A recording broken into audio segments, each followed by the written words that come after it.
సంగారెడ్డి జిల్లా సిపిఎం కార్యదర్శి వర్గ సభ్యులు అతిమేల మాణిక్ ప్రెస్ మీట్ నిర్వహించి మాట్లాడుతూ ఆర్భాటంగా పార్లమెంట్లో కేంద్ర ఆర్థిక శాఖ మంత్రి నిర్మలా సీతారామన్ ప్రవేశపెట్టిన బడ్జెట్ గ్రామీణ పేదలకు రైతాంగానికి రైతులను కుదించి బడా కార్పొరేట్లకు రైతులను ప్రకటించడం ఆందోళన కలిగిస్తుందని, గ్రామీణ ఉపాధి పనికి కనీసం 2 లక్షల కోట్లు కేటాయించాలని మేధావులు కోరుతున్నా దానిని పట్టించుకోలేదని, గత సంవత్సరం కేటాయించిన 86,000 కోట్లను తిరిగి కేటాయించడం అంటే పని కోసం పెరుగుతున్న గ్రామీణ ప్రాంత వలసలను నివారించాలని చిత్తశుద్ధి ప్రభుత్వానికి లేదని స్పష్టమవుతుందని, ప్రధానమంత్రి ఆవాస్ యోజన పథకం కింద సంవత్సరానికి 3 కోట్లు ఇండ్లు కేటాయిస్తామని తెలంగాణ ప్రజలను కేంద్ర బీజేపీ ప్రభుత్వం విస్మరించిందని పేర్కొన్నారు.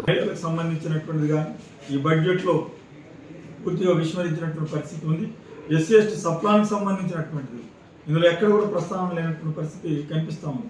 అట్లా విద్యా వైద్య రంగాలకు సంబంధించిన పూర్తిగా విస్మరించినటువంటి పరిస్థితి ఉంది. అట్లా ఉపాధి హామీ చట్టానికి సంబంధించినటువంటి వ్యవసాయ కూలీలు ఎవరైతే ఉపాధి పని చేసుకొని బతుకుతున్నటువంటి వాళ్ళని దాన్ని కూడా పూర్తిగా విస్మరించినటువంటి పరిస్థితి ఉంది.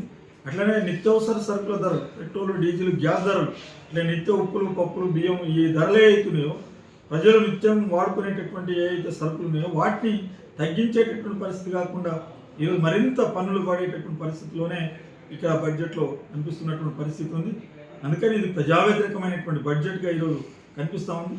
నిరుద్యోగులకు సంబంధించింది కూడా ఈరోజు పెద్ద ఎత్తున గతంలో సంవత్సరానికి 2 కోట్లు ఇస్తామని చెప్పారు. 10 సంవత్సరాల్లో ఈరోజు ఉన్న ఉద్యోగాలు రాకపోగా ఉన్న ఉద్యోగాలు పోయినటువంటి పరిస్థితి ఉంది. ఇప్పుడు మళ్ళీ ప్రకటన చేసింది 5 సంవత్సరాల్లో 4 కోట్ల ఉద్యోగాలు ఇస్తామని చెప్పేసి దీంట్లో పెట్టారు. పూర్తిగా నిరుద్యోగులకు వ్యతిరేకంగా ఈరోజు ఈ బడ్జెట్ కనిపిస్తున్నటువంటి పరిస్థితి ఉంది.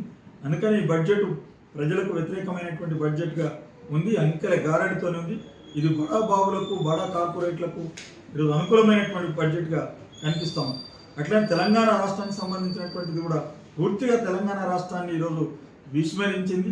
ఇక్కడ నుంచి 8 మంది ఎంపీలు గెలిచినటువంటి పరిస్థితి ఉంది. 2 మినిస్టర్లు ఉన్నారు. కానీ తెలంగాణ రాష్ట్రానికి ఏమొరిగిందంటే ఏం లేనటువంటి పరిస్థితి ఉంది.